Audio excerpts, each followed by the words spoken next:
What's up, everybody? Matt Gajewski here, back again with the Stochastic channel. And today we're talking college football DFS ahead of Friday, September the 1st. 5-game slate on deck, and we'll talk about everything you need to know for that slate. Before we get started, hit that thumbs up button, subscribe to the channel, and hit the notification bell so you know when this and all other content goes live. It really does help us a ton and helps me a ton. So thank you guys if you've done that. We are also brought to you by Caesars Sportsbook. New offer for you guys. New players at Caesars can bet $50 and they will automatically get $250 in the form of free bets. You'll get $50 right away when that first one settles, and then you'll get $50 in free bets each of the subsequent weeks for 4 weeks. You have 7 days to use those once they are issued. And if you or someone you know has a gambling problem, please call or text 1-800-GAMBLER. But perfect time to build that bankroll at the start of the season. Make sure you're taking advantage of those promos. So they are huge. All right, we got a 5-game slate on deck and only one FCS team, so I am excited. Again, housekeeping, if you're new here, we have a data sheet we usually use in the background that goes through targets, percentage of carries, everything like that, efficiency metrics. It will be back after week 1. So for now, you just got to watch me talk into the camera. Again, I always recommend, if you do not want to just look at my face, listen on podcast. We'll start this off with Miami, Ohio, taking on Miami, Florida. Fun game. I'm calling it a rivalry, even though it's not. 16.5-point spread in favor of the Hurricanes, 45.5 total here. We'll start on the Miami, Ohio side. This is an interesting team to talk about overall. I think they're hard to play in DFS. You basically have to navigate a 14.5 team total. Brett Gabbert is back. He got injured for most of last year, but just like right away on the back end, he only projects for 160 yards. I mean, anytime a team has a 14.5 implied team total, it's going to be tough to roster a pocket passer. Gabbert doesn't really have any mobility. Not really live for 300-yard bonus. The only thing I'll say about this is it's not a good quarterback slate. So if you want to play a cheap contrarian Gabbert, you could do crazier things. But again, I don't love it. The backfield here projects to be a 4-way committee. They did list a clear starter on the depth chart with Kenny Tracy, but they had 3 of these guys last year. Tracy, Kevin Davis, and Keon Mosey were all there. They're still all there. They have Rashad Amos on the team now. I don't really see anything changing in terms of this committee. Very difficult to trust. I do think you can maybe use a run back in the receiving game because we only have 5 games. Gage Lavardian, he's a transfer coming in. You have Miles Marshall. He's the only incumbent. And then Joe Wilkins, he comes in from Notre Dame. I think Joe Wilkins is the most talented player on this team, but you're really just throwing darts here. And these guys are pretty expensive too. Nobody's below 4.5K. So not going to be preferred plays, but as run backs, Miami, Ohio is going to be throwing a lot. Maybe you just get some cheap PPR value. I don't hate rostering one of these receivers. Tight ends, Jack Calderon would be the guy, but he'll split time a little bit with Nate Mersch. Miami, Florida. Pretty good team total here. New OC, they're going to run a tight end-centric offense. But Tyler Van Dyke's the signal caller. Because of how weak this quarterback slate is, I do have some interest in Van Dyke here. He's a pure pocket passer, but Miami, Ohio shouldn't provide much resistance here.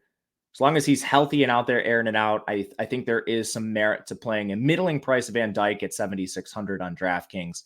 Just looking for a 300-yard bonus. I think he could fall back on a lot of his receiving options and get there. So middling quarterback play, but he'll be in the pool for me.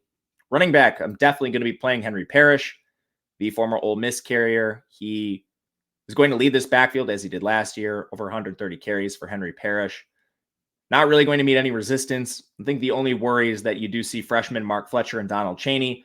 To ease those concerns, I'll just say Parrish was listed as the clear starter over both Fletcher and Donald Chaney, as well as Nebraska transfer A.J. Allen. So this is a pretty good, I think, spot to target Henry Parrish. Not the top projected running back, but definitely in play and definitely somebody to consider, especially for tournaments. Receiver, this is tricky. Miami did not list a depth chart, so you kind of are just reading the tea leaves and guessing who the starters will be. I do my depth chart projections. You can look at my pinned tweet if you'd like to see who they are. I think Xavier Restrepo is going to be their number 1 this year. That's also reflected in DraftKings pricing, 6,900. He played a bit last year, but dealt with injuries, was still very efficient when he was out there. I believe the 2 and the 3 are going to be Colby Young and Jacoby George. But one player I'm really interested in for depth is Tyler Harrell.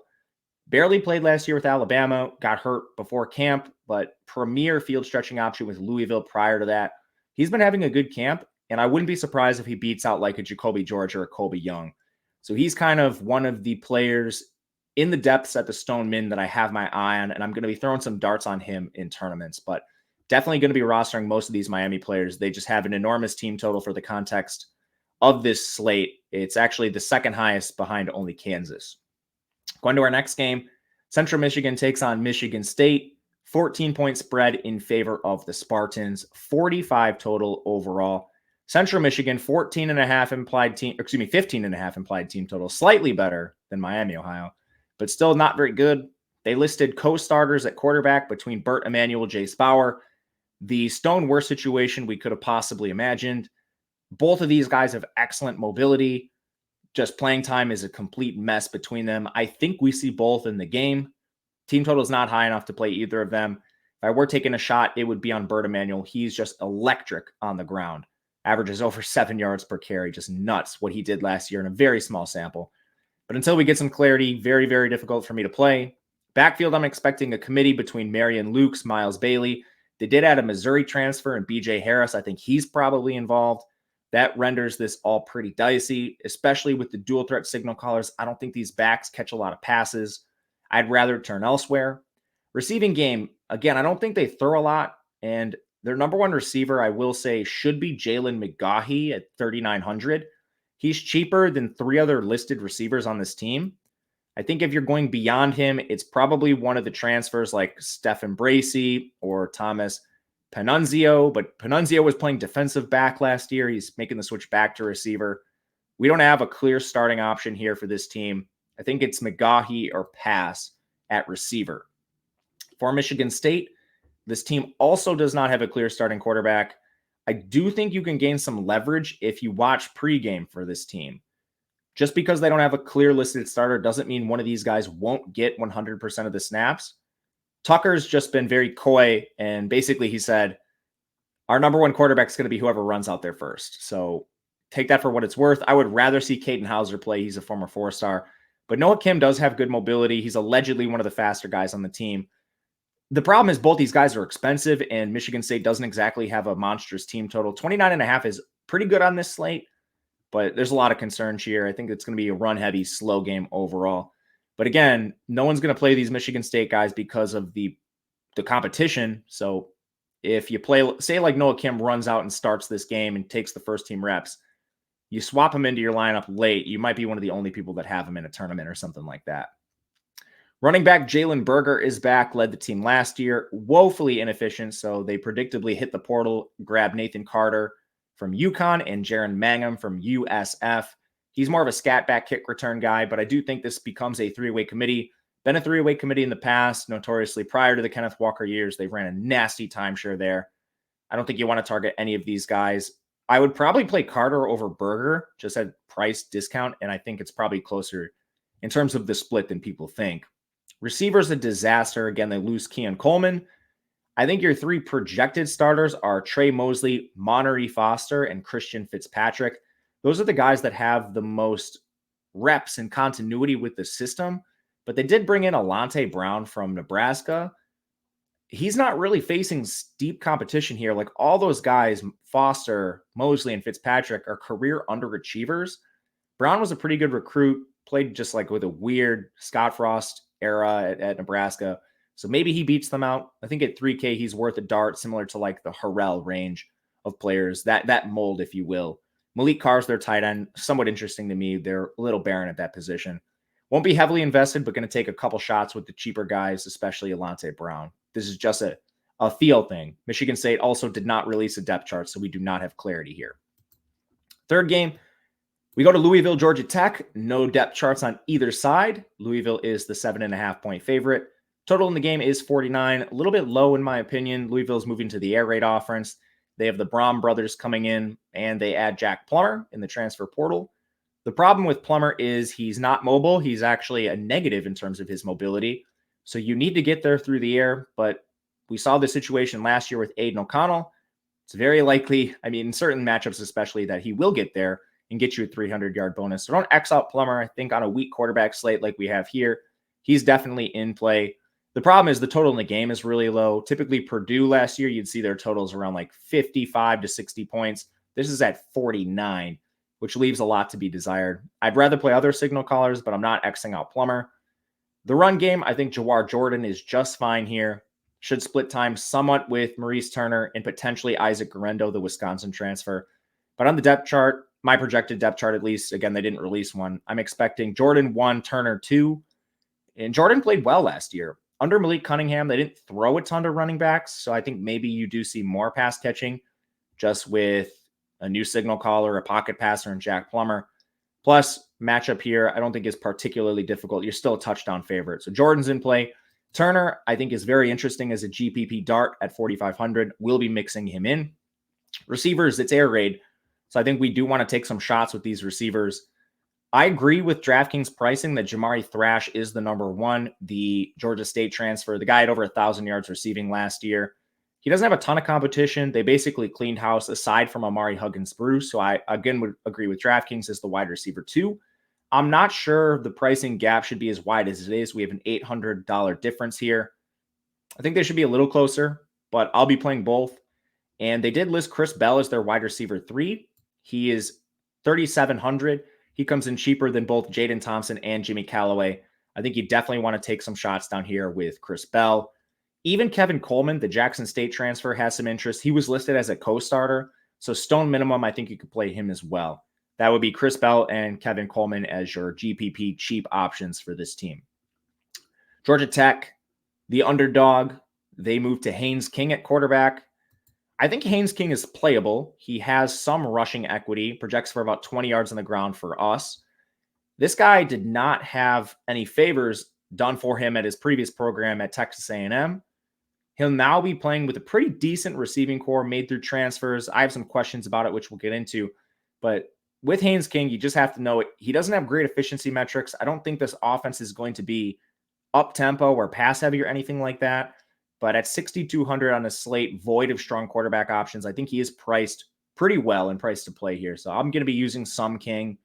Running back, I love Dante Smith. This guy is really efficient. Yards after contact per attempt, force missed tackles. He does it all, and he did it behind a terrible Georgia Tech offensive line. Again, that offensive line is a concern this year. They return 5 starters. They lose one guy, but injuries, a lot of fifth to get some experience. All of them were below average according to Pro Football Focus. So I'm not super optimistic, but again, I wasn't optimistic last year, and Dante Smith still balled out. So he doesn't project quite as well as some other guys because he's a big underdog here, but he catches passes. I think he should work ahead of Trey Cooley. Again, no depth chart to work with, but that's where I would put my projections. I think a contrarian Dante Smith makes sense. Receiver is a complete mess. Their coaching staff came right out and said they're going to use 6 to 8 receivers. I would anticipate that group including Georgia transfer Dominic Blaylock. Malik Rutherford's an incumbent. Chase Lane's a transfer. You have like DJ Moore back. No, not the Bears DJ Moore, different one. Christian Leary's here from Alabama. I don't think there should be a severe price gap between a lot of these guys expecting the rotation. So like Blaylock at 5,700 would be a fade for me. I'd rather play like Leary at 32. The only other thing I'll say about this receiving core is Chase Lane is one of the only guys that has some size. They have like 8 slot receivers on this team. So I don't know. Leary's a high recruit. I think he could take a stab, but I mean, expect like 8 receivers to play for this team. And expect a lot of tight ends too, like Dylan Leonard's back. Luke Benson's back. Brett Seither's a Georgia transfer. They got a lot of guys. And a lot of them are going to play. Even like Abdul Jana is going to play here. He's an FCS transfer. Maybe you throw a dart with him because he's the stone min. All this to say, my Georgia Tech exposure is going to be mostly to the cheap guys and try to load up at some other positions. It's not really a tight slate in terms of pricing, but I think that salary does go somewhere. Going to our next game, we got 2 left. Missouri State, Kansas. Again, FCS spread's not out. This is projections based on SP+. Had a lot of questions about that. SP+ is Bill Connolly's metric from ESPN. So just go in the Twitter search bar or Google Bill Connolly. You'll find his S&P projections. The lines, actual betting lines from Vegas across the industry, they mirror this. So right away, it's going to be close to Kansas minus 20 with a 58 total. I think we can bank on that. It's not going to be too different. But before we start this game, there is one thing I want to tell you about. It's our I forgot to do this till the end of the last video, so I need to make sure to do it now. Our stochastic package is out for college football. It includes projections, ownership projections. It includes data. So the data sheet you've seen in previous videos, the one you'll see in future videos, we have it on our site. You can get your first week 50% off with the promo code BLITZ. This is a great deal, and it's limited time. It's only through this weekend. So if you're playing DFS, take advantage of this. It's the cheapest price you're going to find, and it gives you everything you need to know, constantly updating information. Link is in the video description below. But all right, sorry. We'll get back to Missouri State taking on Kansas. Again, a 20-point projected spread, 58 total here. That gives Kansas the highest implied team total on the slate. But Missouri State does not have a team total we just X out here, 19. That's higher than Central Michigan. That's higher than Miami, Ohio. We can look at Missouri State a little bit here. They're projected for nearly 3 touchdowns.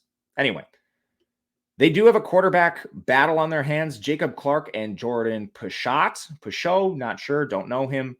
They are listed with the or on the depth chart. I'm expecting both to play. I don't have any confidence in either one, so that's going to be an X-out situation. But right away, I do think Jacardia Wright, their running back, is playable. He's the Stoneman. He led the team last year, and they don't really have any competition. They listed Keldon Manning. I think I'm saying that right. Keldon Manning is the listed backup. I thought it was going to be Jakari Moses. He was a Western Kentucky transfer, but he was not listed. It was first Jacardia Wright, followed by Keldon Manning. The way they used Wright last year as a feature back, I think we can bank on that again. Not expecting a ton of efficiency, but, Kansas's defense isn't exactly great. I think this is a feature back role. At the Stoneman, you could do a lot worse than Jacardia Wright. And to get to the receivers, I guess I should talk a little bit about the Missouri State offense. They have the same OC, Nick Petrino. They play fast. Last 2 years, their plays per game were 63.5 and then 70.6. 70.6, that was in 2021, where they were a slightly better team. Offensive pass rate was basically consistent. You had 49.6 and 49.2, so pretty pass-heavy team and a pretty fast team. So aside from them being within reason projection-wise against Kansas, they play an offense we should be considering anyway. Going to the receivers, I think I have the listed starters here from their depth chart. It's Hunter Wood and Devontae Keys on the outside. Raylan Sharp was their slot receiver, and their tight end was Gary Clinton. I'm just following the depth chart. I don't have a lot to go off of contextually for this Missouri State team. So Hunter Wood is 3,400. Gary Clinton, their tight end, Stoneman. Raylan Sharp and Devontae Keys are both Stoneman. I'd be mixing and matching these guys, especially if you're running Kansas, which you should be. They're pretty good run backs. To get to the Kansas side, make sure you play someone on Kansas. Navigate the ownership carefully. They're all going to be heavily owned. Jalen Daniels is going to be the most owned quarterback. I don't think it's going to be close. Elite dual threat ability. He averaged 223 passing yards in healthy games last year. Again, very good rusher. We don't even have him projected 100% of the snaps, and he just dominates projections here. Cash games play Daniels. Cash games play Devin Neal, listed as the clear starter over Daniel Highshaw. We saw a pretty nasty rotation behind Devin Neal. It's Highshaw, McDuffie, Morrison, and Lachlan. I think it's Neal first, Highshaw second, and then if you really want to throw darts, those other guys come into play. But I'd be focusing my attention on Neal. There isn't even a big price gap between him and Highshaw, and I think Neal is clearly ahead. He's basically the top running back projection by a pretty decent margin here on this slate. Receiver, I'd also be trying to play one of these top 3 guys, Luke Grimm, Lawrence Arnold, and Quentin Skinner. I think the pricing should be closer between Grimm and Arnold, but I do agree with the order, Grimm being the number 1, Arnold being the 2. Arnold actually led the team in receiving last year, but if you remember, there was sort of a changing of the guard down the stretch. Grimm really came on late. Arnold had the fantastic beginning to the season. We have a slight edge projection-wise towards Grimm, but no issues if you can't find the salary and you just play Arnold. I don't even have an issue if you play Skinner. More of a pure deep threat, but they don't rotate receivers often. It's these 3 guys almost every single snap. Tight end, I think we do have a little more of a rotation, but Mason Fairchild should be out there most of the time.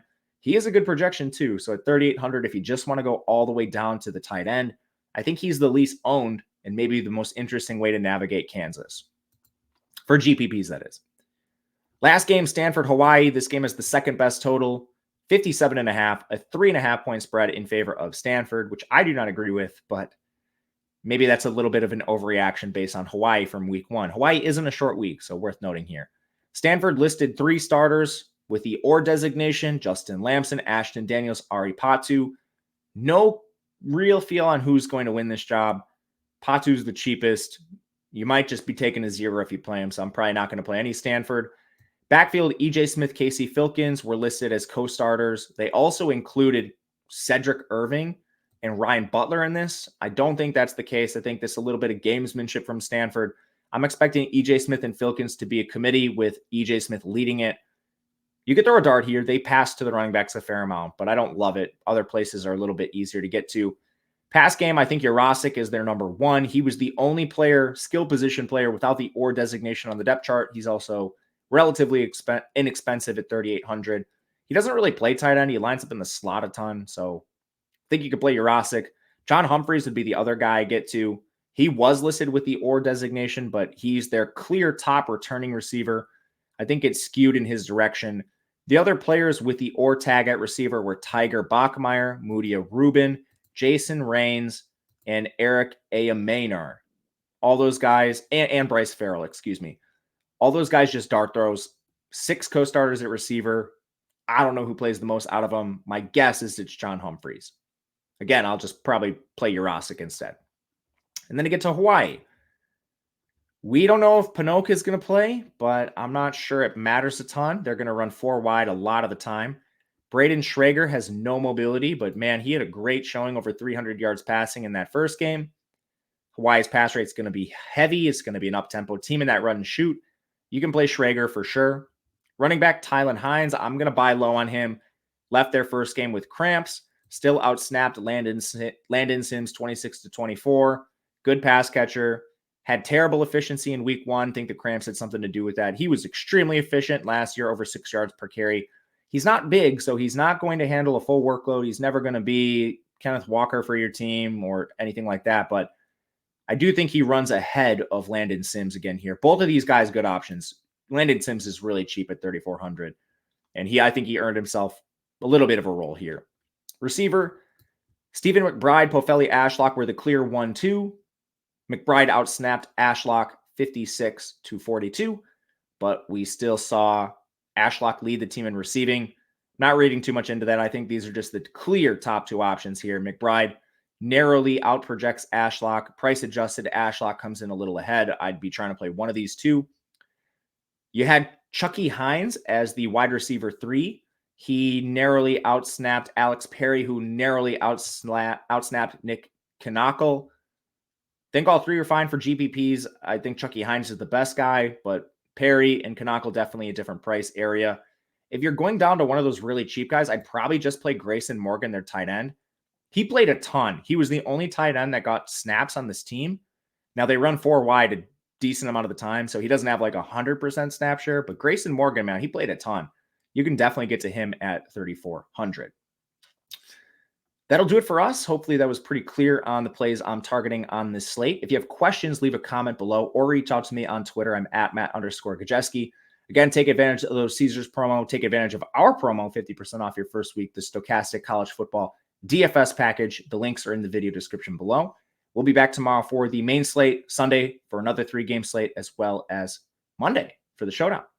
Check us out there. Until then, good luck, everybody, and we'll see you next time.